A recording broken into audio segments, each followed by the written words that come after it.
नमस्कार दोस्तों, GDA classes के यूट्यूब चैनल पर हम आपका तहे दिल से स्वागत करते हैं।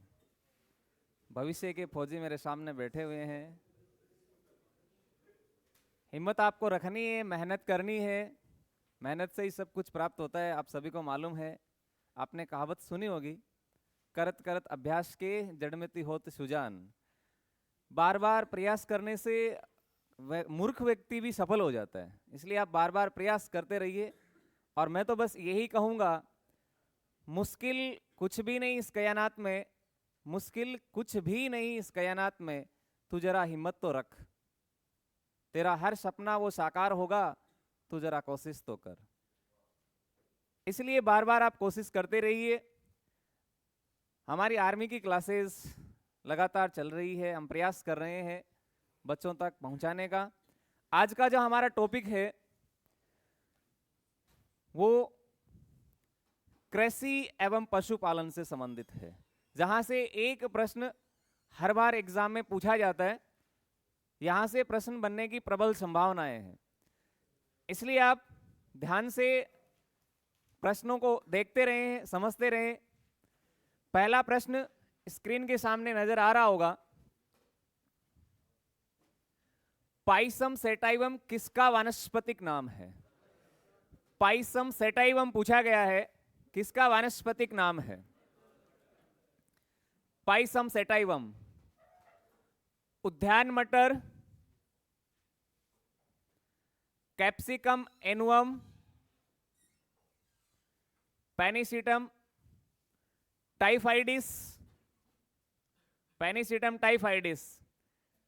नन ऑफ दीज या इनमें से कोई भी नहीं है। इस प्रश्न का आंसर क्या होगा? उद्यान मटर है क्या, कैप्सिकम एनुअम है क्या, पेनिसिटम टाइफाइडिस, या फिर इनमें से कोई नहीं है?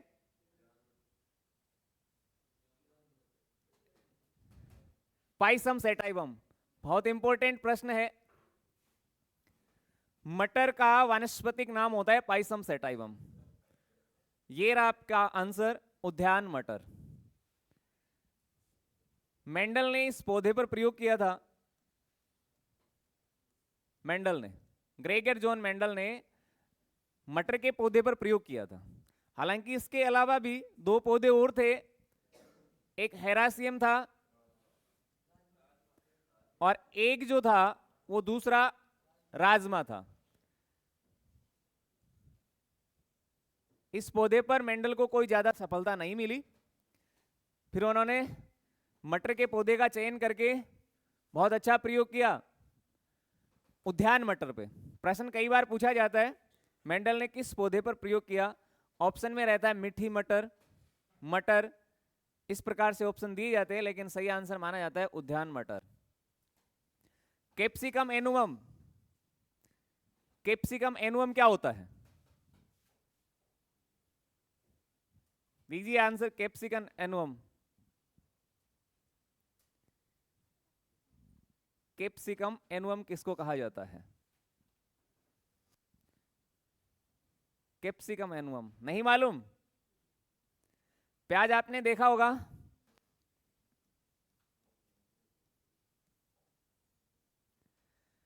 पेनिसिटम टाइफाइडिस, ये सभी बॉटनिकल नेम है, वानस्पतिक नाम। बाजरे का बिल्कुल सही आंसर आ रहा है। बाजरे का वानस्पतिक नाम होता है पेनिसिटम टाइफाइडिस। प्रश्न पूछा गया पाइसम सेटाइवम, उद्यान मटर इसका सही जवाब रहेगा। प्रश्न संख्या 2, प्याज की गांठ कौन सा रूपांतरण है? यह प्रश्न भी पूछा हुआ है भर्तियों में, खूब पूछा गया है। प्याज की गांठ, जड़, तना, पति। क्या जड़ रहेगा, क्या तना आंसर रहेगा, क्या पति, या इनमें से कोई नहीं है? तना है, और वह भी कौन सा तना?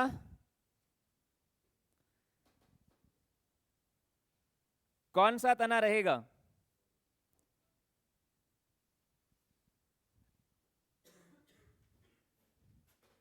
ये जड़, भूमिगत तना, इसका आंसर रहता है भूमिगत तना। भूमि के अंदर वाला तना जो रहता है उसको प्याज की गांठ का रूपांतरण माना जाता है, इसलिए तना इसका सही जवाब रहेगा। पत्ती हो नहीं सकता, जड़ भी नहीं है, लेकिन भूमिगत जो तना रहता है वो प्याज की गांठ का रूपांतरण माना जाता है। इस प्रश्न का सही उत्तर रहेगा तना, स्टेम।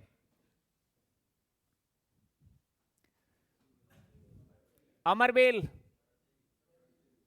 परजीवी है। परजीवी अर्थात परजीवी किसको कहा जाता है? दूसरों पर जीवन यापन करे, भोजन के लिए जो दूसरों पर निर्भर रहे, वो होता है परजीवी। फिर परपोषी क्या है? परपोषी, परपोषी क्या होता है?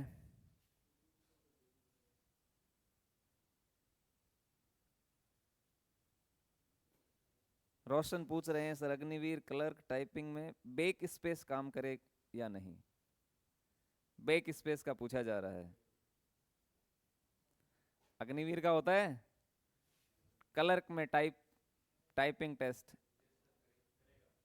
बिल्कुल करता है ना। परजीवी विल बी राइट आंसर, परजीवी इसका सही जवाब रहेगा, अमरबेल।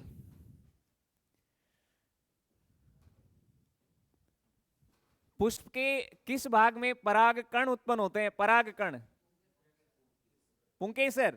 अच्छा, पुंकेसर किसका भाग है? स्त्री केसर, अंडप और जायांग। पुंकेसर किसका भाग होता है?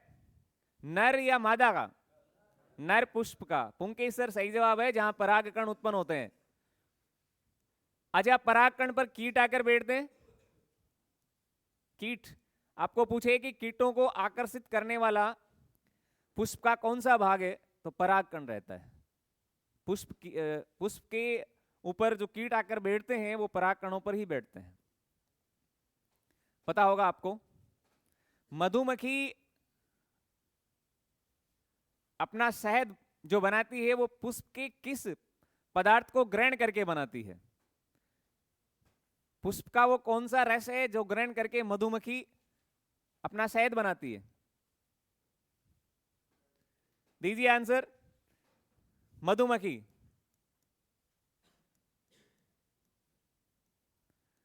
मधुमक्खी पुष्प के किस भाग से एक ऐसा जो पदार्थ रहता है जिसको ग्रहण करके वो शहद बनाती है? मीठा है वो। कोई आंसर देना चाहेगा क्या? क्या आएगा आंसर? क्या रहेगा? दीजिए आंसर फटाफट। मकरंद। क्या नाम है उसका? मकरंद।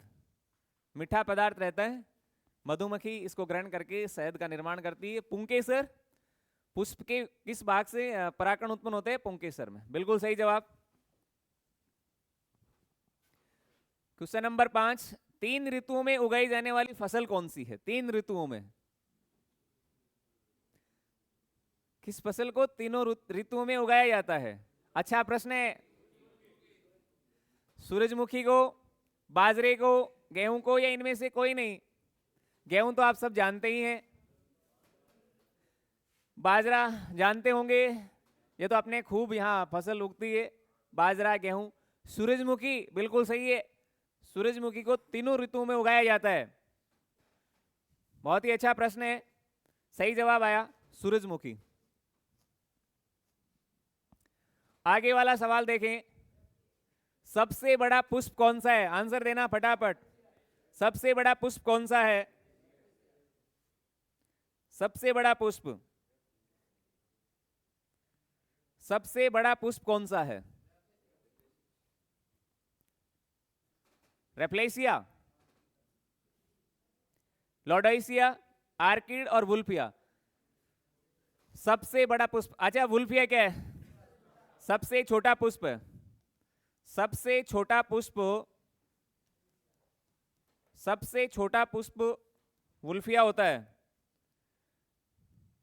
आर्किड क्या है? सबसे छोटा बीज है, सबसे छोटा बीज।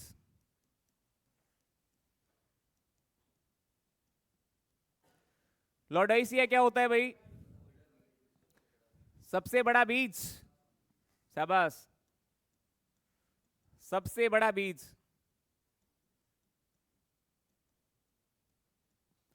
और रेप्लेसिया क्या है? आंसर देना, रेप्लेसिया क्या है? रेप्लेसिया सबसे बड़ा पुष्प पूछा गया था, रेप्लेसिया इसका सही जवाब है। रेप्लेसिया सबसे बड़ा पुष्प है, संसार का सबसे बड़ा पुष्प। और सबसे लंबा पेड़ कौन सा होता है? सफेदा। विश्व का सबसे बड़ा पेड़ यूकेलिप्टस, जर्मन सेरवन, सिकोया, डेंड्रॉन, जाइगेंटियम, सबसे लंबा पेड़ है। सफेदा भी बहुत लंबा पेड़ है। रेप्लेसिया बिल्कुल सही जवाब था इस प्रश्न का।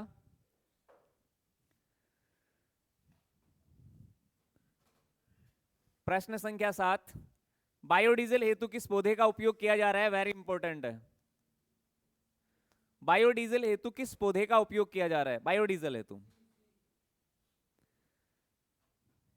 बायोडीजल दीजिए आंसर। बायोडीजल में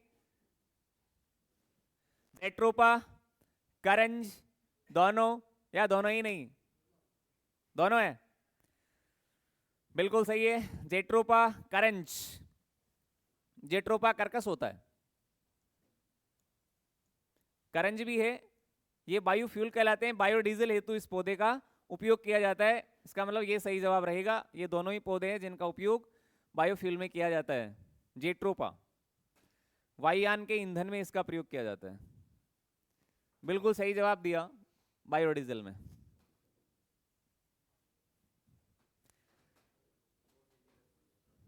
आ गया प्रश्न, गाय का वैज्ञानिक नाम कौन सा है? गाय का वैज्ञानिक नाम बॉस इंडिकस, राना टिग्रिना, पेवोक्रिस्टस और पेंथेरा टाइग्रिस। ये तो नाम से ही पता चल रहा होगा। पैंथर, पैंथर क्या होता है? पैंथर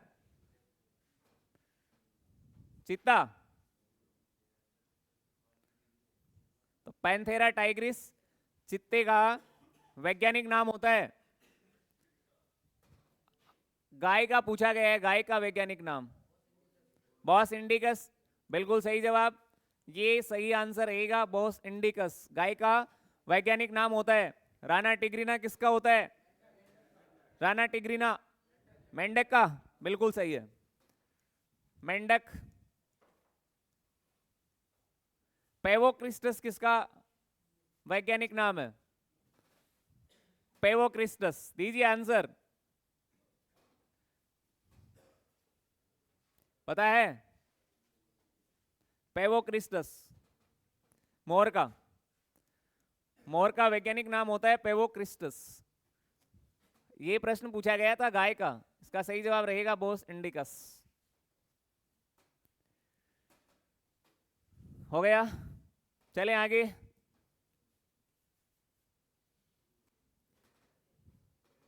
कितना सुंदर प्रश्न दिखाई दे रहा है स्क्रीन पे। दूध का रंग सफेद किस कारण होता है? आर्मी में पिछली भर्ती में पूछा गया था, सर्वाधिक वसा किसके दूध में होती है? ऑप्शन के अंदर बारहसिंगा आंसर ऑप्शन में नहीं था, इसलिए वो तो है ही नहीं। भेड़ भी ऑप्शन में नहीं था। भैंस, बिल्कुल सही जवाब।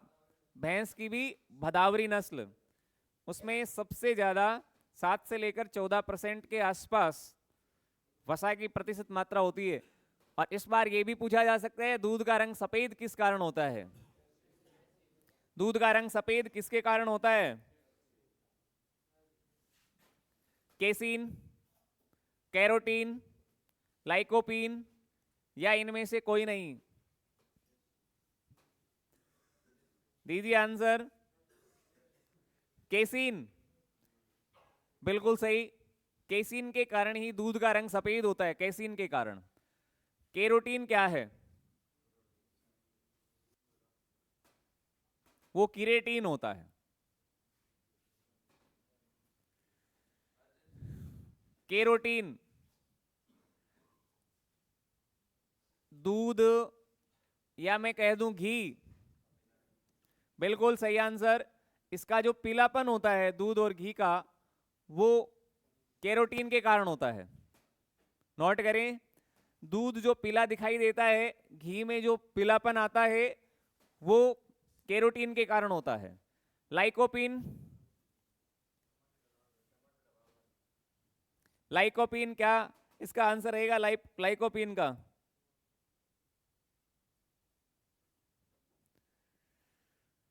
लाइकोपीन, टमाटर का रंग लाल, टमाटर का रंग लाल लाइकोपीन वर्णक के कारण होता है। टमाटर का रंग लाल नजर आता है लाइकोपीन के कारण। प्रश्न पूछा गया था दूध का रंग सफेद, तो केसीन इसका सही जवाब रहेगा, केसीन। देखते हैं अगले आगे वाला प्रश्न। मिट्टी की अम्लता को दूर करने में किसकी आवश्यकता होती है? मिट्टी की अम्लता को, मिट्टी की अम्लता को दूर करने में किसकी आवश्यकता होती है? चूना, सोडियम, मैग्नीशियम, या फिर इनमें से कोई नहीं? ये तो आसान सा प्रश्न है, आप ऑप्शन से कर सकते हैं इसको। मिट्टी की अम्लता को दूर करने में किसकी आवश्यकता होती है? चूने की, बिल्कुल सही। सोडियम, सोडियम हल्की धातु होती है ना, सोडियम हल्की धातु है। इसको केरोसिन में डुबोकर रखा जाता है, मिट्टी के तेल में। हल्की धातुएं इसके अलावा भी होती है, कौन कौन सी है? नकली, सोडियम, पोटेशियम और लिथियम। पूछा गया था मिट्टी की अम्लता, तो चूना इसका सही जवाब है।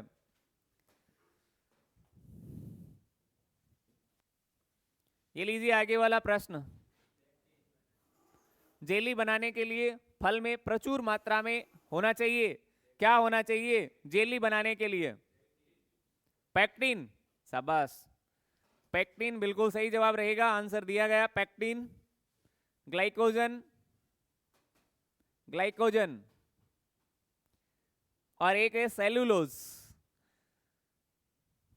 शैवालों की कोशिका भित्ति किसकी बनती है? सेलुलोज की। पेक्टिन नहीं होता, सेलुलोज होता है, पेक्टिन भी होता है, ग्लेक्टोन्स होता है, मेनान्स भी होता है। पादपों की कोशिका भित्ति किसकी बनती है? सेलुलोज की। ग्लाइकोजन, ग्लाइकोजन क्या होता है? शैवालों का मुख्य भोजन होता है। शैवाल का मुख्य भोजन कौन सा है? ग्लाइकोजन।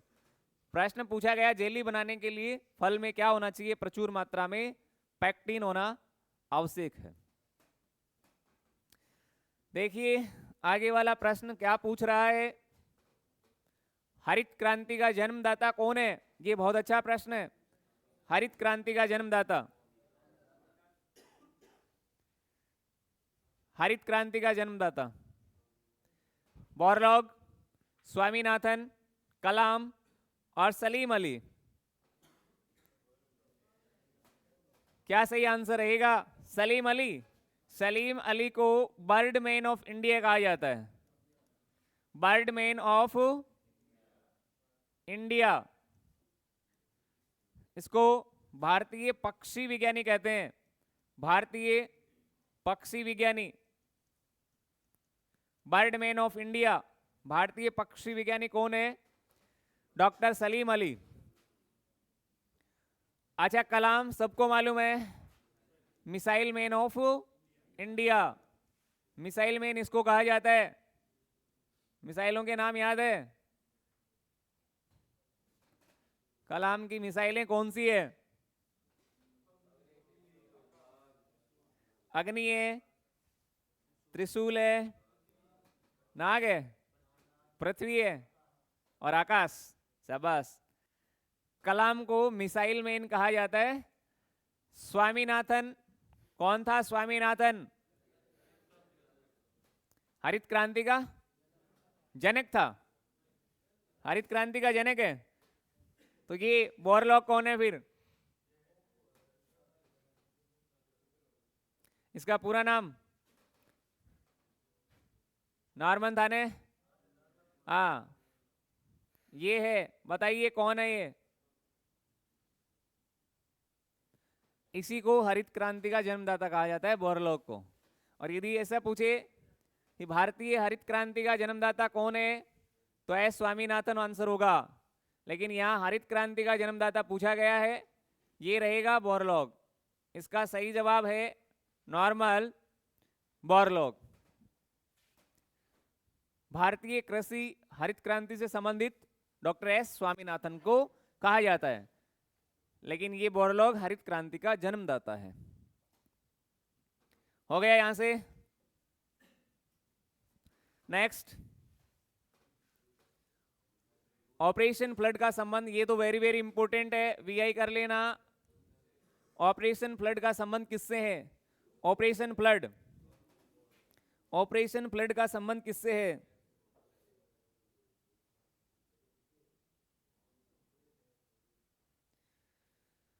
ऑपरेशन फ्लड का संबंध किससे है? फटाफट आंसर दो।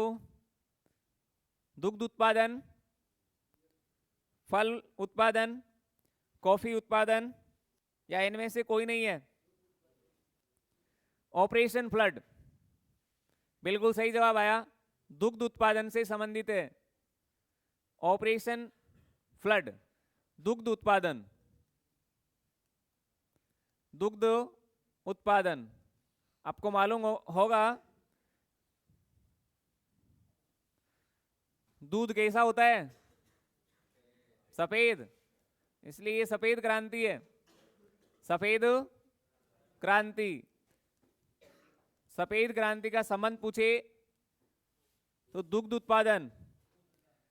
आपको लाल क्रांति का संबंध पूछे, लाल क्रांति, क्या आंसर रहेगा? टमाटर। आपको हरित क्रांति पूछे, क्या आंसर रहेगा? फसल उत्पादन। और भी है ना, पीली क्रांति पूछे, पीली क्रांति क्या रहेगा? सरसों। गुलाबी क्रांति बताओ, गुलाबी, गुलाबी क्रांति, गुलाबी क्रांति झींगा उत्पादन, और एक रजत क्रांति भी होती है। शाबाश। रजत क्रांति अंडा उत्पादन को कहा जाता है। गुलाबी क्रांति झींगा उत्पादन, झींगा, प्रॉन। ये क्रांतियां हैं, ध्यान रखिए, प्रश्न पूछा हुआ है। सफेद क्रांति और हरित क्रांति का पूछा हुआ है। पीली क्रांति, सरसों पीली होती है वैसे, टमाटर लाल होता है तो लाल क्रांति है। अंडे का ऊपरी आवरण है वो कैल्शियम कार्बोनेट का बनता है ना, तो चूने के समान दिखता होगा, और चूना लगभग चांदी से मिलता है ना, चांदी को ही रजत कहा जाता है। रजत क्रांति, चांदी को क्या कहते हैं? रजत। कॉफी उत्पादन नहीं है, फल उत्पादन भी नहीं है। ऑपरेशन फ्लड दुग्ध उत्पादन है। अच्छा, प्रश्न है श्वेत क्रांति का जनक कौन है? श्वेत क्रांति का जन्मदाता कौन है? श्वेत क्रांति का जन्म, वर्गीज कुरियन है श्वेत क्रांति का जन्मदाता। बिल्कुल सही, वर्गीज कुरियन को कहा जाता है। नोट करें आप, वर्गीज कुरियन। बिल्कुल सही आंसर दिया। श्वेत क्रांति का जन्मदाता वर्गीज कुरियन है। हरित क्रांति का जन्मदाता किसको कहा जाता है? बोरलॉग को। और भारतीय डॉक्टर एस स्वामीनाथन। हो गया यहां से। वापस देख लेना, सफेद क्रांति दुग्ध उत्पादन, लाल क्रांति टमाटर, हरित क्रांति फसल उत्पादन से है, पीली क्रांति सरसों, गुलाबी क्रांति झींगा से संबंधित है, और रजत क्रांति अंडे से संबंधित है। आ गया आंसर। देखें आगे वाला प्रश्न, निम्न में से पीली क्रांति का संबंध है? अच्छा प्रश्न है, पीली क्रांति का संबंध, सभी का आंसर आ रहा है। निम्न में से पीली क्रांति का संबंध है, पीली क्रांति। आंसर दिए जा रहे हैं, सरसों, टमाटर, आलू और झींगा।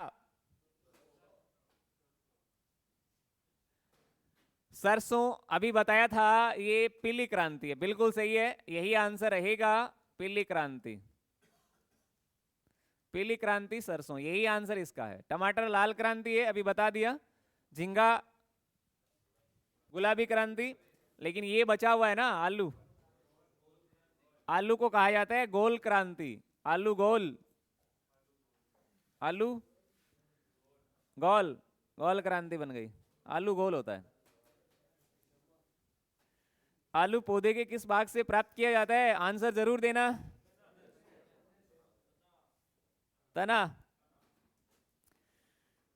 इस प्रश्न का आंसर क्या था? सरसों। नेक्स्ट प्रश्न,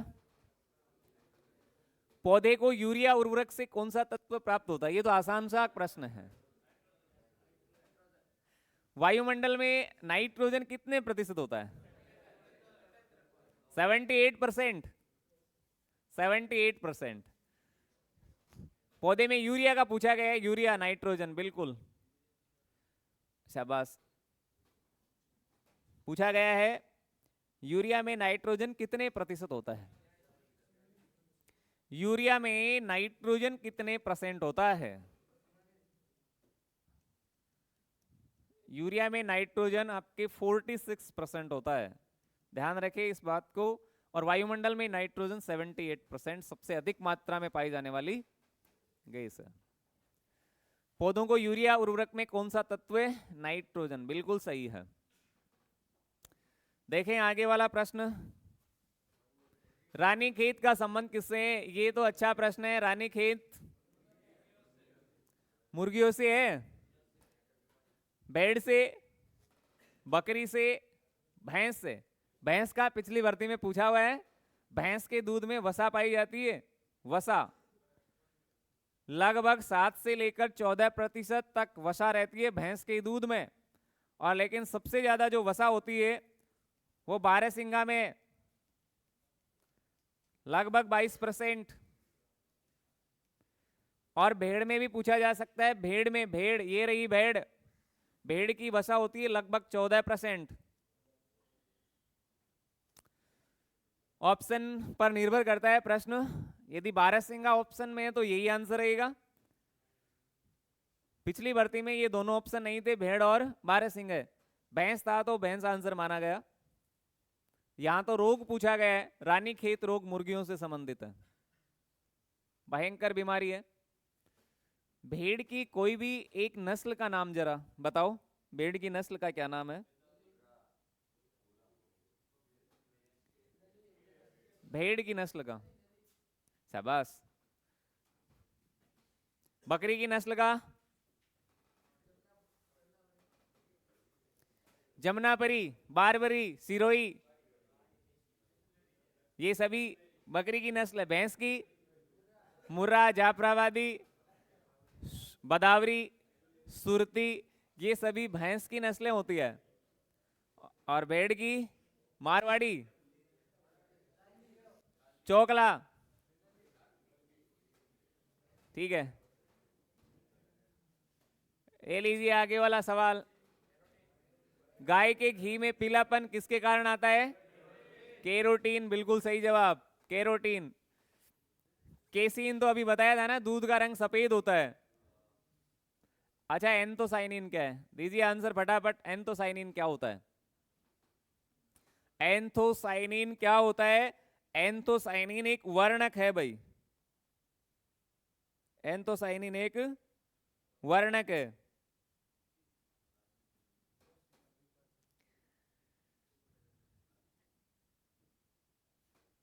कैरोटीन आंसर दिया जा रहा है आरएस गेमिंग के द्वारा। आरपीडी जाट ए आंसर दे रहे हैं, ए। क्या सही जवाब रहेगा? ये गाय के घी में पीलापन, बिल्कुल सही आंसर आया, ए कैरोटीन। केसीन के कारण सफेद, एंथोसाइनिन का नहीं बताया, फटाफट आंसर दीजिए। एंथोसाइनिन, एंथोसाइनिन, एंथोसाइनिन क्या होता है? नहीं पता? पुष्प का रंग है ना, पुष्प, पुष्प सुंदर इसी के कारण होता है, एंथोसाइनिन के कारण। पुष्प सुंदर नजर आते हैं एंथोसाइनिन वर्णक के कारण। ध्यान रखिए इस बात को। देखें आगे वाला प्रश्न क्या पूछा जा रहा है। हल्दी में पीला रंग किस कारण होता है? हल्दी में पीला रंग किसके कारण होता है? क्या सही जवाब रहेगा? कुरकुमीन, लाइकोपीन, सल्फर या इनमें से कोई नहीं? पता है? सल्फर। सल्फर क्या काम करता है बताइए? सल्फर का क्या काम होता है? सल्फर, शाबाश। लहसुन में विशिष्ट गंध आती है सल्फर के कारण, नोट करें। लहसुन में विशिष्ट गंध, लहसुन में जो विशिष्ट गंध आती है वो सल्फर के कारण आती है। लहसुन में विशिष्ट गंध आती है ना, सल्फर के कारण आती है।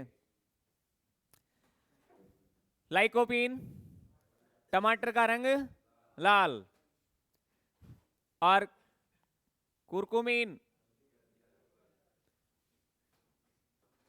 इस प्रश्न का आंसर आप कैसे कर सकते हैं? जिसको हल्दी का वानस्पतिक नाम मालूम है वो कर सकते थे।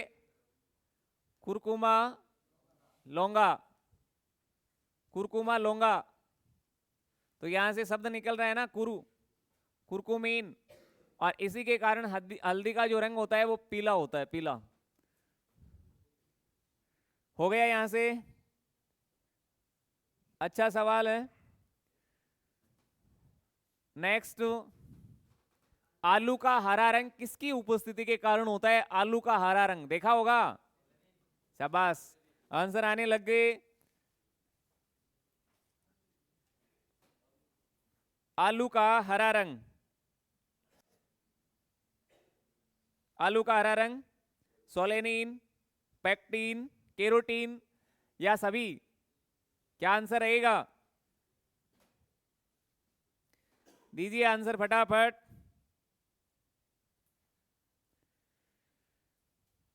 बिल्कुल सही जवाब आ रहा है, सोलेनिन, यही सही जवाब है। यदि इसका आलू का यदि आपको वानस्पतिक नाम याद है तो भी इस प्रश्न का आंसर दिया जा सकता है। सोलेनम ट्यूबरोसम होता है इसका वानस्पतिक नाम, सोलेनम ट्यूबरोसम, ट्यूबरोसम, ये इसका बोटनिकल नेम है, वानस्पतिक नाम आलू का। लेकिन यहां पूछा गया था आलू का रंग हरा, तो यहां से आप निकाल सकते हैं सोलेनिन वर्णक के कारण आलू का रंग कैसा नजर आता है? हरा। आलू को काटने पर आप देखते हैं ना हरा रंग होता है। आलू पौधे के किस भाग से प्राप्त होता है? तने से। पेक्टिन, अभी पीछे आया था ने, क्या था? नहीं आया? जेली, शाबाश। केराटिन, आगे आंसर। ये रहा आज का अंतिम प्रश्न स्क्रीन पे। लास्ट सवाल है आज का। लाल क्रांति का संबंध किससे है? लाल क्रांति का संबंध, क्या आंसर दिया? ए आंसर आ रहा है। लाल क्रांति टमाटर, बिल्कुल करेक्ट आंसर दिया भाई, बहुत अच्छा। लाल क्रांति का संबंध पूछा गया टमाटर से। सरसों पीली क्रांति है, अंडा रजत क्रांति, और दूध सफेद क्रांति।